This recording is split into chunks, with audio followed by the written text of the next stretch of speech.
Okay, Shalom. I want to give all praises and glory to Yahweh, Bahashem Yahweh Shah, Bahashem Rakak Wadash, giving double honor to the elders of Apostle Great Millstone, and Shalom to the hopeful elect. And the premise of this video, I want to take a look at the meaning of herd mentality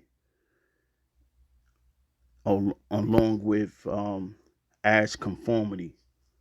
So I want to start it with a screenshot that I typed in on Google, and herd mentality defined as the tendency for people behavior or beliefs to conform to those of the group to which they belong. And you see this a lot of times even with females. And it could be a group of women, and a man might approach a woman out the group that he like, but if one of the females signal like, oh, she's not feeling him, they all will agree. They they all will act disgusted because no one wants to be the one that goes against go against the conformity, even if they find the man attractive. And I say that to say you have in Israel a lot of herd mentality. Whatever they hear, they just regurgitate rather than researching and looking up the information themselves. Even though they know what is being taught is incorrect, they still will teach it. Cause they just following the herd. Okay. Now the next meaning I have is Asch conformity. Now it reads, Asch conformity experiments was a series of psychological studies conducted in the 1950s by Solomon Asch that demonstrated how people are influenced by the opinion of a group. And I'm gonna play a video of an example of Asch conformity because and we see that all the time. The majority could be wrong and one person might be correct, but the majority, well that one person that is correct will agree with the majority because he don't want to be an outsider or he don't want to be an outcast. So rather than being an outcast, that person will choose to conform to the majority. And you see that even with us, we teach the scriptures the correct way, but how we teach it is not in agreement with the majority or how the world teach it. So people assume, well, we have to be the one that's wrong because the majority of the world agree to the false teachings.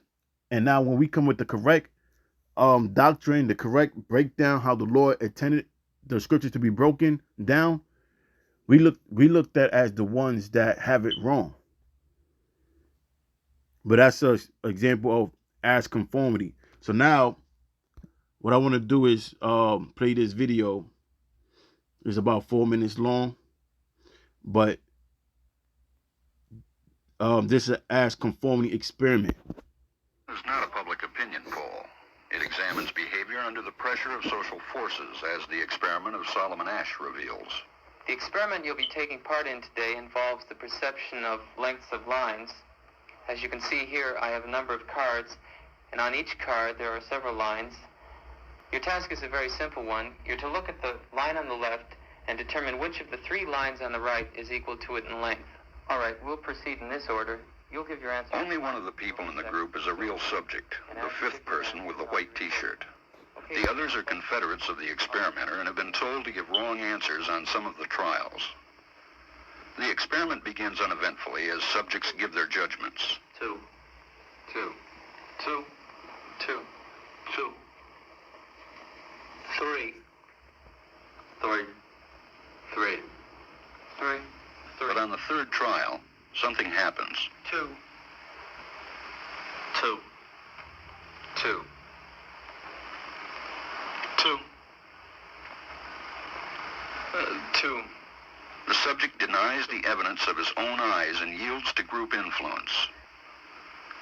1. Asch found subjects went along with the group on 37% of the critical trials. But he found through interviews that they went along with the group for different reasons. 1. 1. They must be right. There are 4 of them and 1 of me. 1. This subject's yielding is based on a distortion of his judgment. He genuinely believes that the group is correct. 1. 1. 1. 2. 1. 2. 2. 2. I know they're wrong, but why should I make waves? 2. In this case, the subject knows he is right, but goes along to avoid the discomfort of disagreeing with the group. Here, the distortion is at the level of his response. 2. 2. 2. Salakia, I was looking at the comments and somebody wrote, imagine the people that are part of a jury. And that's a good question, because that happens there even in the jury. People judge unjustly because they going with the majority. But I'm going to let the video continue to play. 2. In the previous experiment, the naive subject stood alone against the group. In this variation, Asch gave the naive subject a partner, here seated in the third position, who also gives the correct response. 1. 1. 2. 1. 2. With a partner, yielding drops to only 5% of the critical trials compared to 37% without a partner. Although subjects report warmth and good feeling toward the partner, they typically deny that he played a role in their own independence. The partnership variation shows that much of the power of the group came not merely from its numbers, but from the unanimity of its opposition. When that unanimity is punctured, the group's power is greatly reduced. Sometimes we go along with a group because what they say convinces us they are right. This is called informational conformity. But sometimes we conform because we are apprehensive that the group will disapprove if we are deviant. This is called normative conformity. The strength of the normative factor is shown in another variation carried out by Asch. In this variation, the subject is told that because he had arrived late, he would have to write his answers. Subjects in this private response experiment are exposed to the same amount of misleading information as other subjects, but they are immune from any possible criticism by the group. 1. 1. 1. And this enormously reduces the pressure to conform. Conformity drops by 2/3. Asch's experiment is a classic. It reveals how people will deny what they see and submit to group pressure. It allows us not only to observe conformity. You heard that? People will deny what they see and conform to pressure. And I say that to say you got a lot of people in the IUIC that deep down inside they know what the MOTB is, but it goes back to information conformity, because if the leadership of IUIC and the majority of the followers of IUIC saying that the MOTB is not the microchip, they all conform. Even they still conform under the pressure, even though they believed otherwise. So now what I want to do is read Romans the 14th chapter, verse 5. And it says, one man esteemeth one day above another. And now it says, another esteemeth every day alike. Let every man be fully persuaded in his own mind. And that's the key point.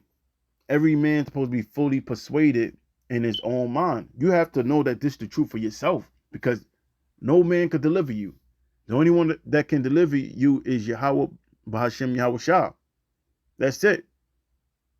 and conforming to man pleasing,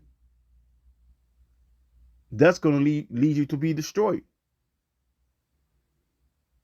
Now, Philippians 2:12, wherefore, my beloved, as ye have always obeyed, not as in my presence only, but now much more in my absence, work out your own salvation with fear and trembling.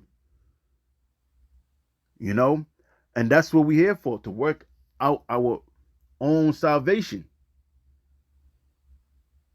So when you learn the scriptures, you learn the truth, you learn it for yourself so you could be delivered. And you could make the correct assessments that need to be made so that the Lord don't destroy you, and you be found worthy when Yahweh shall return. It's that simple.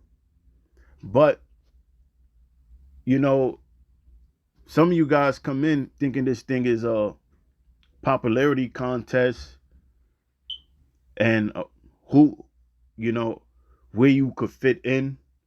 Or some of you come in for Israelite clout. Some of you come in to try to make money. Some come in to try to be the top guy. Either way, no matter how you come, you're all coming the wrong way. Because if you're not coming in sincerity, you're coming in the wrong way, and that's gonna lead to your destruction. Now let's read Ecclesiasticus 4:21 on down. For there is a shame that bringeth sin, and there is a shame which is glory and grace.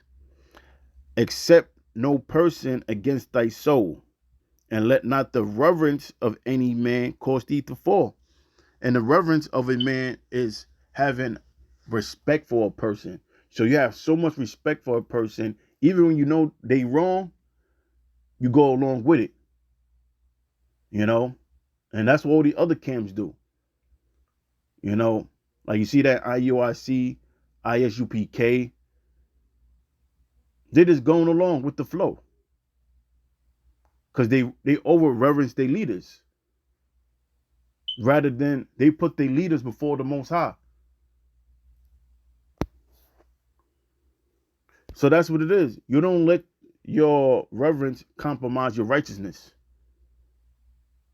And it says, and refrain not to speak when there is a occasion to do good, and hide not thy wisdom in her beauty. You know, a lot of the stuff we teach at GMS, they know what we teaching is correct, but they can't say they agree with it because they heads, they leaders, the leadership saying that we wrong. So they just conform with the hate because they don't even know why they hate us. When I say us, talking about GMS, a lot of these groups hate GMS and they don't even know why. They just conforming. And it says, for by speech wisdom should be known, and learning by the word of the tongue. And no wise speak against the truth, but be abashed of the error of thy ignorance. Be not ashamed to confess thy sins, and force not the course of the river. Make not thyself an underling to a foolish man, neither accept the person of the mighty. So if you're gonna reverence somebody, if you're gonna follow a man, you're supposed to follow the righteous man. That's why the Apostle Paul, if I'm not mistaken, he said, mark the perfect man. Because you follow the God that's following Yahweh Shah.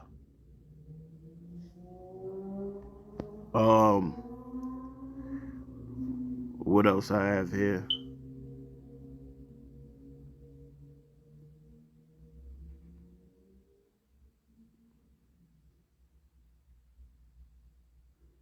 Okay, 25. You know I speak against the truth, but be abashed of the error of thy ignorance.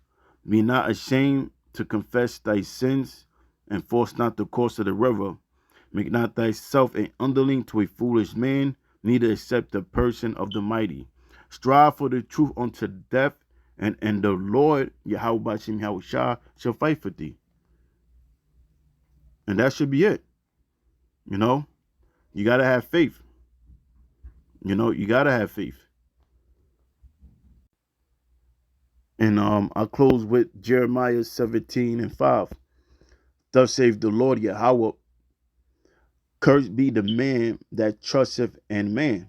Now when it says trusting in man, meaning you put that man before the Lord. You pretty much look at that man as the Messiah, as if that man could save you. And it says, it maketh flesh his arm, and whose heart departed from the Lord. For he should be like the heath in the desert. Now a heath is a wasteland that is unfruitful. Nothing barely grows out of it. So a person that lack faith, the Lord referenced that man as a heath, like a wasteland that pretty much gonna be unfruitful because he lack faith. For he should be like a heath in the desert, and shall not see when good cometh, but shall inherit the parched places in the wilderness, in a sort land and not inhabited. Blessed is the man that trusteth in the Lord Yahweh Ba'ashem Yahweh Shah, and whose hope the Lord is. For he should be as a tree planted by the waters, and that spreadeth out her roots by the river, and shall not see when heat cometh. For her leaf should be green, and shall not be careful in the year of drought, neither shall cease from yielding fruit. So there you go. That's a man that believe. That he symbolized being a fertile land and a fruitful, being a fruitful tree. That's the man that trusts, that have trust. Trust and faith is interchangeable. So when you say you have trust, you're saying you have faith. So with that, I'm gonna end this video. Lord willing, this video is edifying. I'm gonna say Kohalayim Yahweh, Bahashem Yahweh Shah, Bahashem Rakar Kodash. Until next time, Shalom.